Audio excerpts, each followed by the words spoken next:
The Thanksgiving Day is the day when a lot of families are spending time with each other, and John Jones' family also celebrated that day. A young father, John Jones, who lived in Virginia, returned to his hometown for Thanksgiving Day. John Jones had almost perfect life. He had a wife, a child, and was a medical student at University of Virginia.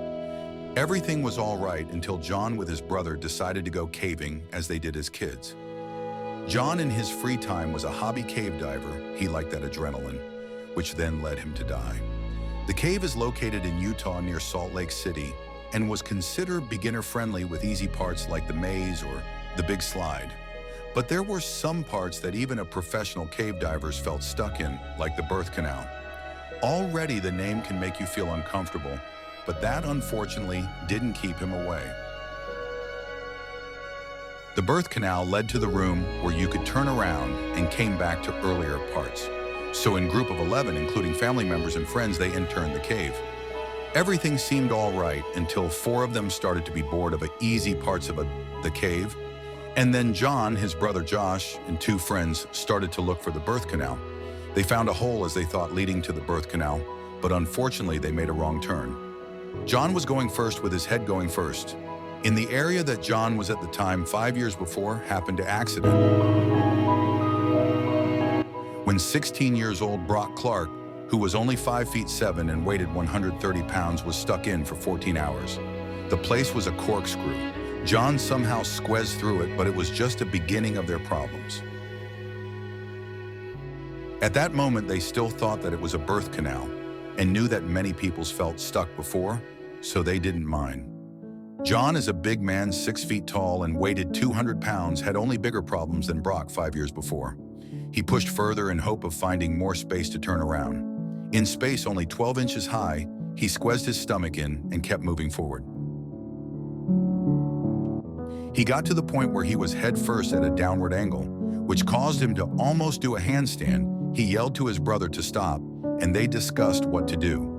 It looked like there will be more space, and they decided to go a little bit further. What they didn't know that beyond that ledge, no one was ever before. He went in with head going first, a waist hole, and found no place to turn around, but he saw a fissure and thought he'd have enough space to make his way back. He likely sucked in his chest to get through the narrow space and found himself stuck upside down at a 70-degree angle. His younger brother attempted to free him, but quickly realized that his brother was in big trouble. He knew that it was the time to call help. Josh decided to exit a cave and call for help. John was forced to wait 3 hours for the rescuers.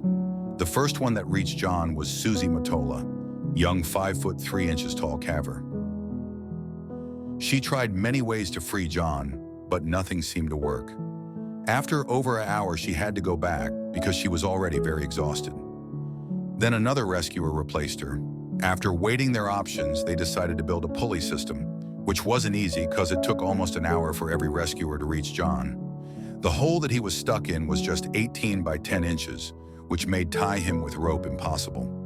Rescue team didn't have much time, but after almost 20 hours of work, the pulley system was ready.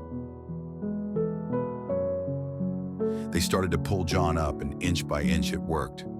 John even made eye contact with Ryan Schertz, the rescuer that was closest to John at the time. The pulley system broke down, which made John going even deeper into a hole.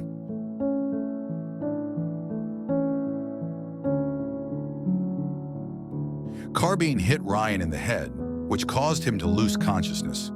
When he came back to Ryan said that someone had to stay with John, so his father, Dave Schertz, climbed in. Dave even stuck there for a few minutes, but luckily get out. When he returned to the surface, he told others that John wasn't speaking anymore.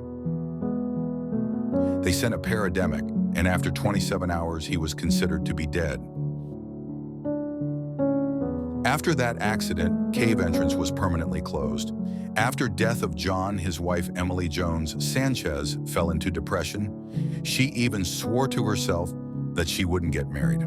But after some time, she started to date Donovan Sanchez, and it was sure that they will make great relationship and will raise 2 kids that were left after John Edward Jones' death.